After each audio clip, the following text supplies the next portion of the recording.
Folks, you better fasten your seatbelts. In today's video, we are going to be walking you through the top 5 stocks primed for crazy growth. Now, each of the stocks on this lovely list are solid buys. However, we are going to go through the why, fair prices to pay, solid strategies, and how to take advantage. And keep in mind that each of the tickers on this list also have real massive growth behind their businesses and or upcoming catalysts, so they aren't baseless hype stocks. Let's get to work. Timestamps down below, and the only thing I ask in return is that you hit that ravishing like button, turn on the notifications, and subscribe if you find value in the content. And as always, never buy a stock or option just because we talk about it in a video. You must do your own research and come to your own conclusions. If you're the one taking the risk, you got to be the one doing the ultimate frisk. Okay, so before we get into the top stocks, we need to discuss market context. Markets have been super hot all year. We've been building over all-time highs, and it's been great. It's been fantastic. The triple Q index, basically the NASDAQ 100, is up almost 46% year over year. The S&P 500 is up almost 32% year over year. However, over the last couple of weeks, you're starting to see some euphoria leave markets. Some of the Mag 7 stocks are just melting value. Apple is down almost 13% since late January. Tesla is down some 34% in terms of some of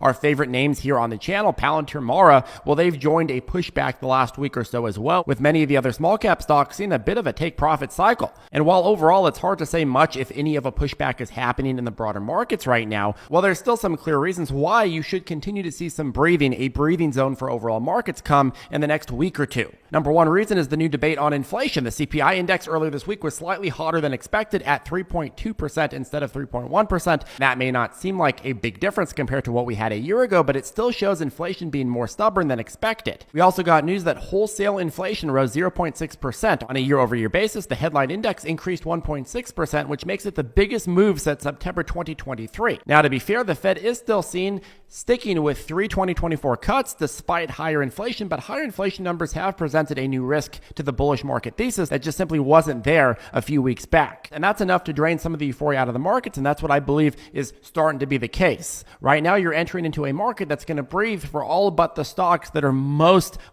relevant in today's cycle. The second trigger for a breath cycle is just quite frankly something we see in every season. A lot of the run you saw the last couple of months was driven by a massive earnings season, which had high expectations going into it, and most of the expectations were beat. And now, quite frankly, earnings season has passed, and we are in the waiting zone between Q4's reporting season and Q1's reporting season. And in that waiting ground, you just simply tend to see more breathing. And the third reason that we're due for a breathing cycle is just naturally, you're going to have a testing period, a breathing period in any sort of unprecedented run. Most folks in the markets don't feel comfortable buying momentum that is straight up forever. It simply needs to steady out for a little while and build support, and I believe that's what you're going to start seeing in the coming weeks. But bigger picture, folks, right now, the way that a trader would look at this market is, hey, we're in a very aggressive, euphoric, opportune bull market, and the trend is your friend until the trend bends, and then it's no longer your friend. So right now, if you're looking at the market and you're looking at any dip, a dip in the overall market, a dip in a hot name is an opportunity to, sure, play the downside dip a little bit, but also understand that that dip is likely going to get bought up again and aggressively.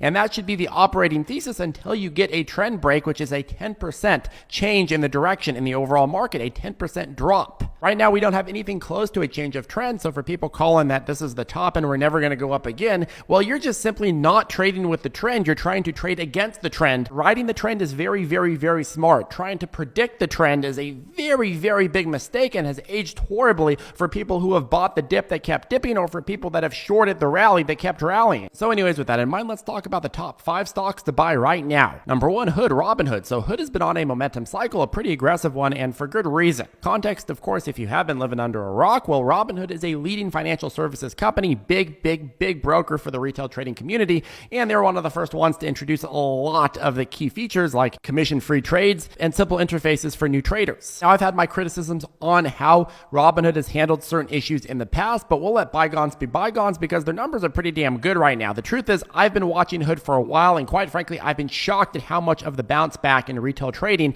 its stock price has missed while its business has boomed. Its stock just barely started waking up. A lot of people are getting back into markets right now to trade stocks and especially crypto to take advantage of the bull market. And so companies like Robinhood are benefiting huge and prone to benefit more, but the stock just hasn't reacted until maybe a few weeks ago. And even so, it's very small relative to what their business should be doing and what their competitors are doing. You look at Coinbase, which is of course crypto focused, but I mean, they've gone from $31 to $251. That's an 8x. Again, Robinhood barely just started taking off the last couple couple of weeks, you look at Robinhood's business model in terms of total trading volume. From a month-over-month perspective, equity trading volumes are up 36%, options contracts are up 12%, crypto is up 10%. So you're seeing a lot of growth month over month, specifically in equity trading. And that's likely to have continued in March and is going to make for a hot Q1 and Q2 report once we get them. But a lot of people are especially sleeping on this crypto segment. Year over year, crypto is up 86%. And as more and more people hear about crypto breakouts and so-called fast money to be made in crypto, well, Robinhood will be a big benefactor of all that extra trading volume. Now, sure, someone who is of intermediate level of interest and knowledge in crypto probably would never use Robinhood.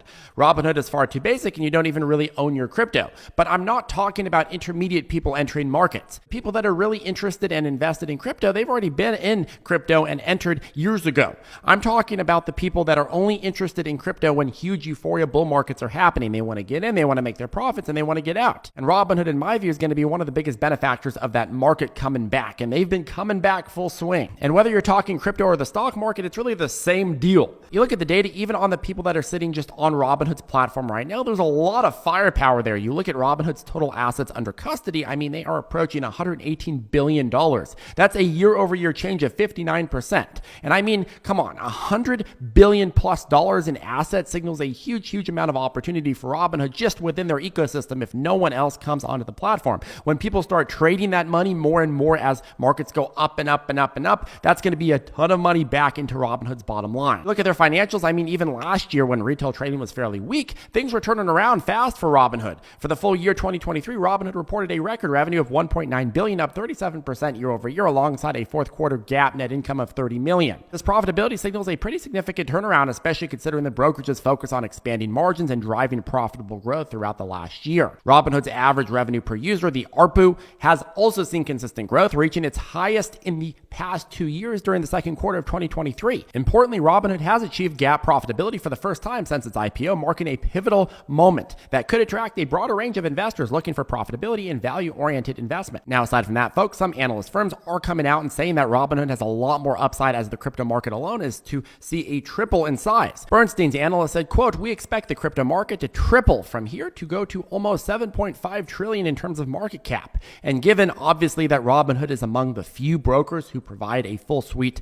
crypto platform, we expect that flexibility to kick in." Now, in terms of a good price, let the current euphoria breathe a bit. I'd say support at $16 and below is fair, but I also see a strong chance that you see Hood dive back to support at $14 in this cycle and then see a nice run back upward, and that would be a really good deal. So Hood, I believe, should be atop your radar right now for a potential dip buy at about $14 a share. My guess is that after the next earnings report, you're going to see this head well into the 20s, so anything about 14, 15, $16 is a good damn deal. Number two, Palantir. So if you could pay a company, say $100 a month for a subscription that saves you 25% of your expenses and makes you 4x more productive and 4x more money, would you do it? Well, that's a watered down simplification of the choice that major companies are making. Palantir is that company that can save you a lot of your expenses and make you a ton more productive and thus a lot more money. Palantir specializes in big data analytics, offering platforms that help major companies and institutions integrate, manage, and secure their data and make better operational decisions. Now, I seldomly make a top stocks video without including the tier of the Palin in it, and that's because it's for years been one of my most believed in top plays. But what's special about the tier of the Palin is that there's just so much of a disconnect between what the company should be valued at and what it is valued at. Being a big data company with some complex software behind it, I mean, there's just simply a lot of room for regular investors and market analysts to simply really misunderstand their business model. There's also a lot of room for short sellers to distort, and boy, have they been distorting. The CEO said this just the other day. I love burning the short sellers. Like, almost nothing makes a human happier than taking the lines of cocaine and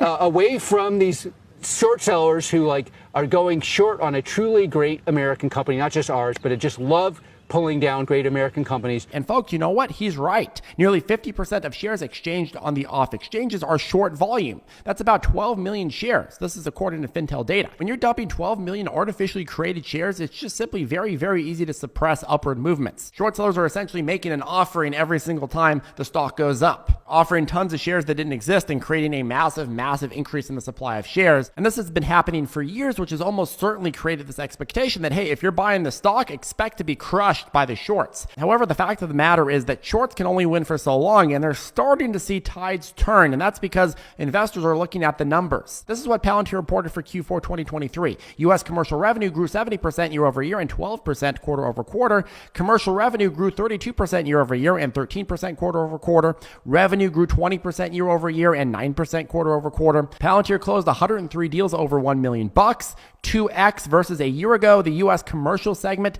grew 55% in terms of total customers. That's year over year and 22% quarter over quarter. Adjusted free cash flow, they reported $305 million, which is a 50% margin. Adjusted operating margin, they reported 34%. They reported their fifth consecutive quarter of expanding adjusted operating margins, the fourth consecutive quarter of GAAP operating profitability with an 11% margin, fifth consecutive quarter of GAAP profitability. And these are just some of the metrics of this massively booming business. And sure, if you look at the stock, Palantir has indeed recovered some of its valuation in the current bull market, but it's trading nowhere near the multiples that other AI-related software stocks are. And in my view, if it wasn't for the aggressive short-selling campaigns, Palantir would probably be trading somewhere around $35 to $40 a share. And so with Palantir dipping back into the low 20s right now, I see that as an opportunity, and I see that as it's getting back into good deal territory. With practical AI adoption in full swing, I believe 2024 is going to age to be a home run for this company, and as earnings reports come out, you'll see a similar trend where Palantir beats on earnings and the stock shoots upward and completely crushes shorts. Okay, number 3, Alibaba. So Alibaba stands as a behemoth in China's e-commerce and cloud computing landscapes,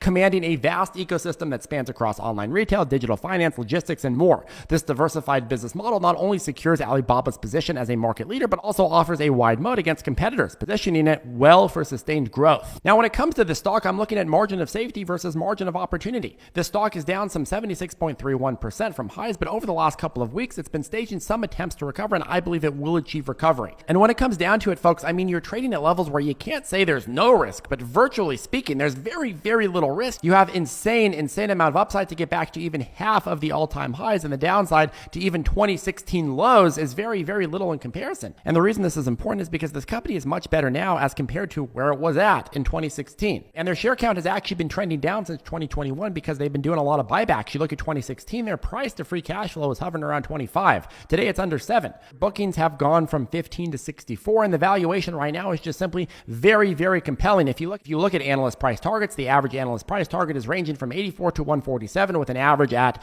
$115, which suggests some 57% of upside. Now, the way that I see it, folks, is Baba is a center point in China's massive economy, and as that economy trends back upward over the next few quarters, I'd argue Baba is a steal. In terms of Baba's price, my opinion is that anything under $75 a share is really a cheap deal for Baba. Number 4, NVIDIA. So NVIDIA has been the hottest stock in this current bull cycle, and tomorrow they have their big GTC event. At tomorrow's event, they will be showcasing their latest architecture updates and introducing oodles and oodles of AI applications and predictions and exciting innovations. But markets have been running up into this, and my expectation is that it will be a buy the rumor, sell the news. 50-50 chance you get a 2 or 3 day continued rush on the price after the event, but right now it looks to be struggling to hold this leg of momentum, and I'd bet we get something similar to what we saw in mid-February, which was a dip from 737 to the low 650s. I could totally see the current trading at 880 go down to the mid 700s and then get bought up again, and that's going to be a nice opportunity. Right now, folks, I'm operating under the thesis that NVIDIA will break all-time highs at 974 and then go on to break the 1,000 key level ultimately.